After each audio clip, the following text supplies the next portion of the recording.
നാമം ജപായനം പുണ്യം നിരുപമദീപാങ്കുരം പോലെ സ്വരശ്രുതിലയവരമതുലം ദീവാങ്കണം മോക്ഷസംഗീതസാരം നീളും വഴിത്താരയിൽ ജീവതാരം മന്ത്രാലാപം മായാവിൻ നിൻ പ്രസാദം.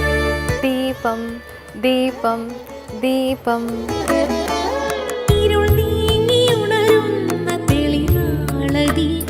ഏവർക്കും സന്ധ്യാദീപത്തിലേക്ക് സ്വാഗതം.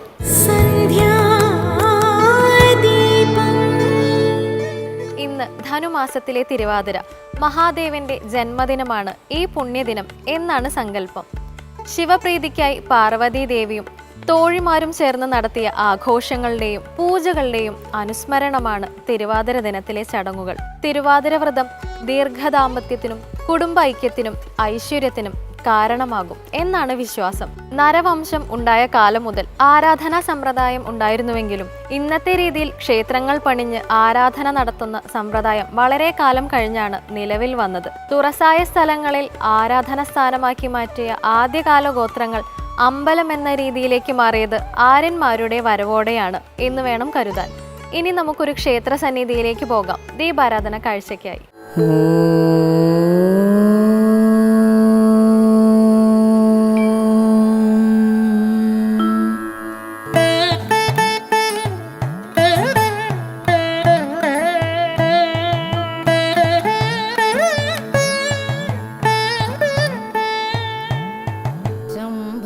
ശങ്കര ദേവാ അഖിലാണ്ടേശ്വരനാഥ ശരണം നീയേ ഈശാ തിരുപുറത്തപ്പ നമോ നമഃ.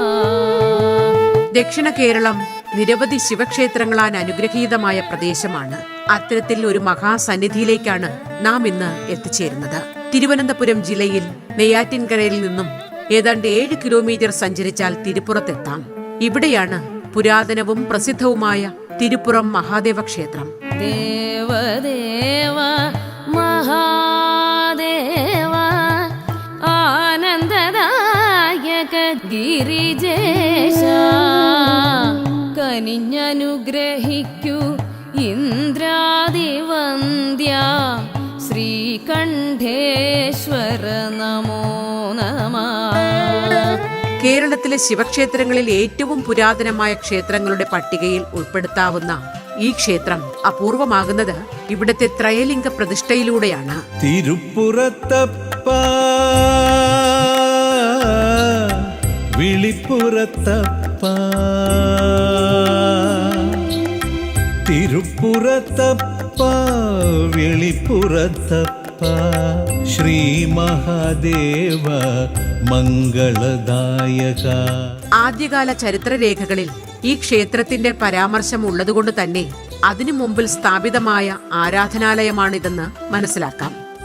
ഋഷിതുല്യനായ ഒരു മഹാത്മാവിനാൽ സ്ഥാപിതമായതും സ്വയംഭൂവായ ലിംഗപ്രതിഷ്ഠയുള്ളതുമാണ് ക്ഷേത്രം എന്ന് ദേവപ്രശ്നങ്ങൾ പറയുന്നു. ഇത് സംബന്ധിച്ച് പുരാണവുമായി ബന്ധപ്പെട്ട ഒരു ഐതിഹ്യമാണ് പഴയ തലമുറയ്ക്ക് പറയുവാനുള്ളത്.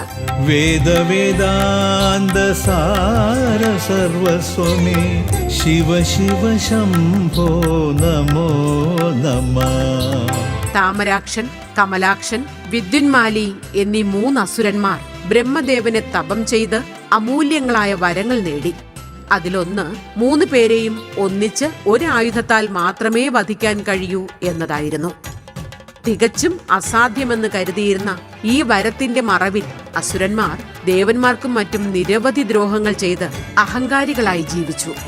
ഭൂമിയിലും സ്വർലോകത്തും ജീവിതം ദുഷ്കരമായതോടെ ദേവമാനവ ഗണങ്ങൾ ശ്രീ പരമേശ്വരനെ ശരണം പ്രാപിച്ചു.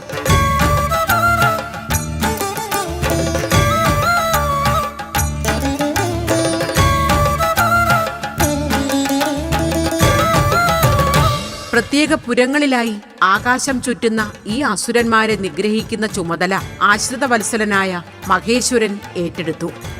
അങ്ങനെ മുക്കണ്ണ് തുറന്ന ദേവൻ 3 ലോകങ്ങളെയും ഒന്നിച്ച് ഭസ്മമാക്കി. അതേ തുടർന്ന് അത്യുഗ്രരൂപനായ കൈലാസനാഥൻ ലിംഗരൂപിയായി തിരുപ്പുറത്ത് കുടികൊള്ളുന്നു. കമലാക്ഷൻ, താരകാക്ഷൻ, ദിത്തിമാലി എന്നീ 3 അസുരന്മാർ ബ്രഹ്മാവിൽ നിന്നും വരം നേടി മഹാബലശാലികളും പരാക്രമികളുമായി തീർന്നു. അവരെ നിഗ്രഹിക്കുന്നതിന് വേണ്ടിയിട്ടാണ് ശ്രീ മഹാദേവൻ അവതരിച്ചതും അദ്ദേഹത്തിൻ്റെ 3-ാം കണ്ണ് തുറന്ന് ആ കോപാഗ്നിയിൽ ഈ 3 അസുരന്മാരും ദഹിച്ചു പോവുകയും ചെയ്തു.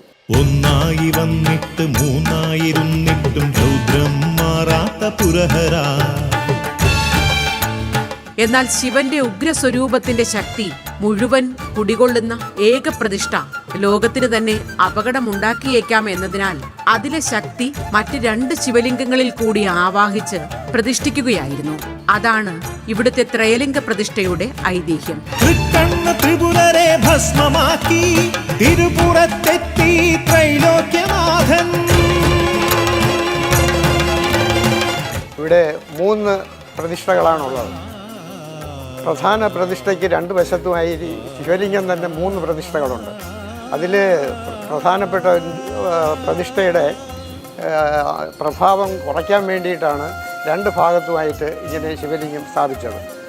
പിന്നെ നടുക്കുള്ള ശിവലിംഗം സ്വയംഭൂവായിട്ടാണ് കാണുന്നതെന്നാണ് ഈ ഇടയ്ക്ക് വെച്ച ദേവപ്രശ്നത്തിൽ തെളിഞ്ഞത്. അപ്പോൾ മാത്രമല്ല പഞ്ചകലകൾ തികഞ്ഞ ഒരു മഹാക്ഷേത്രമായിരുന്നു ഇതെന്നും ഈ വിദേശാധിപത്യത്തിൻ്റെ കീഴിൽ വന്നപ്പോഴേക്കും ക്ഷേത്രത്തിന് നാശം സംഭവിച്ചതായും ആണ് അതിൽ തെളിഞ്ഞത്. ശിവപഞ്ചാക്ഷരി മന്ത്രത്തിരയിളകും തിരുപുറം ഒരു പ്രണവസാഗരം.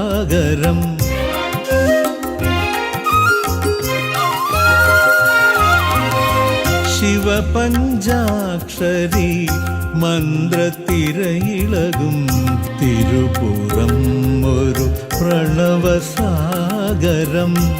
ഉദയാസ്തമയം കണ്ട് നമിക്കാൻ ആ സാഗര തീരത്തണയും മമ ഹൃദയം മറ്റൊരു നെയ്യാറ്.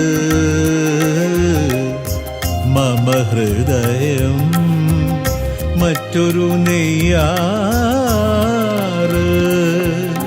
ത്രിപുരദഹനത്തിന് ശേഷം ദേവൻ കുടികൊണ്ട സ്ഥലം എന്ന നിലയിൽ ഈ പ്രദേശം ത്രിപുരം എന്ന പേരിലാണ് ആദ്യകാലങ്ങളിൽ അറിയപ്പെട്ടിരുന്നത് എന്നും കാലക്രമേണ ആ നാമധേയം തിരുപ്പുറം എന്ന് മാറുകയാണുണ്ടായതെന്നുമാണ് പരക്കെയുള്ള വിശ്വാസം. കാലം കലികാലം ജ്ഞാനമപൂർണം ആശ്രയമഖിലേശൻ ശങ്കരൻ മാത്രം. കാലം കലികാലം ജ്ഞാനമപൂർണം ആശ്രയമഖിലേശൻ ശങ്കരൻ മാത്രം. പഞ്ചകലകൾ തികഞ്ഞ ഒരു ഉത്തമ മഹാക്ഷേത്രമാണിതെന്ന് ദേവപ്രശ്നങ്ങൾ തെളിയുന്നു. ക്ഷേത്ര നിർമ്മാണത്തിന് ഉപയോഗിച്ചിരുന്നതും പരിസരങ്ങളിൽ കാണപ്പെടുന്നതുമായ മിനുസമുള്ള ശിലകൾ ക്ഷേത്ര പഴമയ്ക്ക് സാക്ഷി നിൽക്കുന്നു.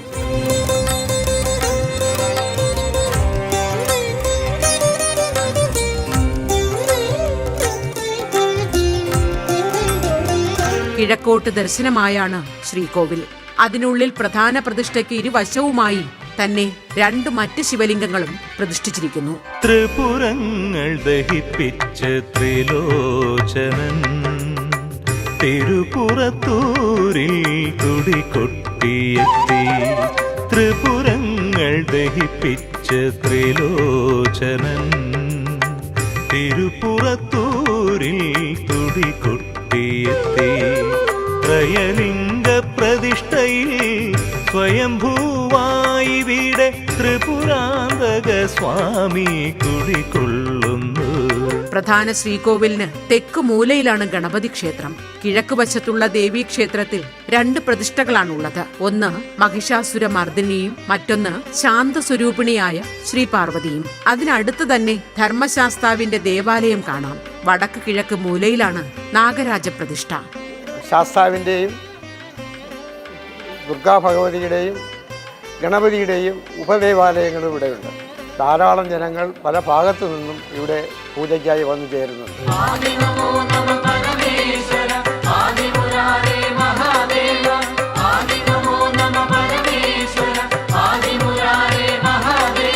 കാലാകാല കാലങ്ങളിൽ നിലവിൽ വരുന്ന ഉപദേശക സമിതിയുടെയും നാട്ടുകാരുടെയും തിരുവിതാംകൂർ ദേവസ്വത്തിന്റെയും കൂട്ടായ പ്രവർത്തനങ്ങളിൽ കാലപ്പഴക്കത്താൽ ദുരവസ്ഥയിലായിരുന്ന ക്ഷേത്രം പല കാലങ്ങളിലായി പുനർനിർമ്മിക്കപ്പെട്ടു. ഈ ആനക്കൊട്ടിൽ പിന്നെ ചുറ്റുമതില് നമസ്കാര മണ്ഡപം എന്നിവയെല്ലാം ഈ പിന്നീട് വന്ന പുതിയ ഭരണസമിതിയുടെ ശ്രമഫലമായി ദേവസ്വം ബോർഡ് തന്നെ അതിലേക്ക് വേണ്ടി ചെയ്താണ് ഇപ്പോൾ ഈ തരത്തിൽ ക്ഷേത്രം പുരോഗമിച്ചിരിക്കുന്നത്.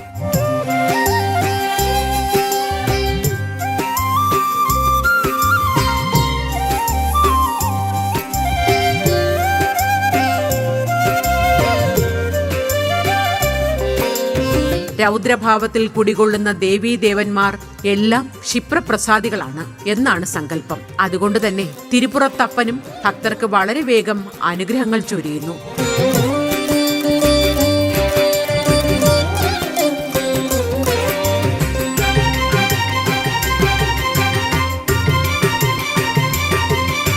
നിത്യേന ജലധാരയും തിരുവാതിര നാളിൽ നടത്തുന്ന മൃത്യുഞ്ജയ ഹോമവുമാണ് പ്രത്യേക ചടങ്ങുകൾ. ശിവരാത്രിയാണ് തിരുപ്പുറത്തെ പ്രധാന ഉത്സവം.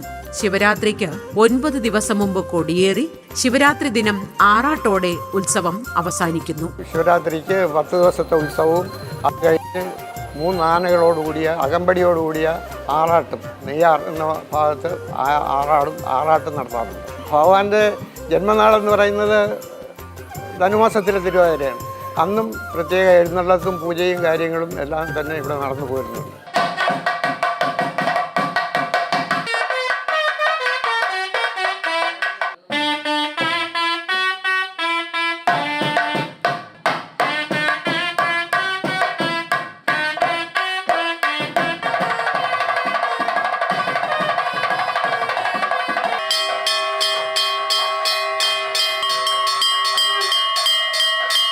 ഒരു ഗ്രാമപ്രദേശത്തിന് മുഴുവൻ അനുഗ്രഹവും ഐശ്വര്യവും പ്രദാനം ചെയ്തുകൊണ്ട് അതിപ്രാചീന കാലങ്ങളിൽ എന്നോ ഒരു പുണ്യാത്മാവ് കൊളുത്തിയ ദേവചൈതന്യത്തിന്റെ ദീപശിഖ കൂടുതൽ ചൈതന്യത്തായി ഇപ്പോഴും പ്രകാശിച്ചുകൊണ്ടിരിക്കുന്നു.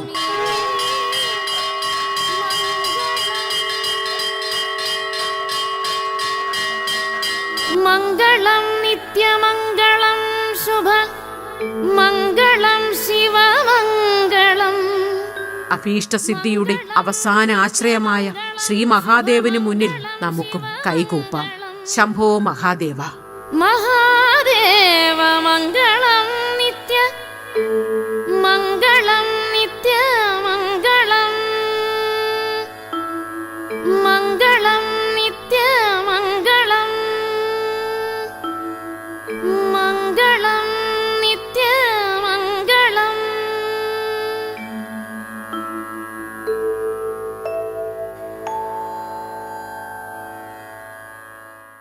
നാം ചെയ്യുന്ന പ്രവൃത്തി ഒരു നിമിഷം ഒന്ന് പിഴച്ചാൽ മതി അതുവരെയുള്ള നേട്ടങ്ങൾ ഇല്ലാതാകാനും ജീവിതം ദുഃഖകരമാകാനും.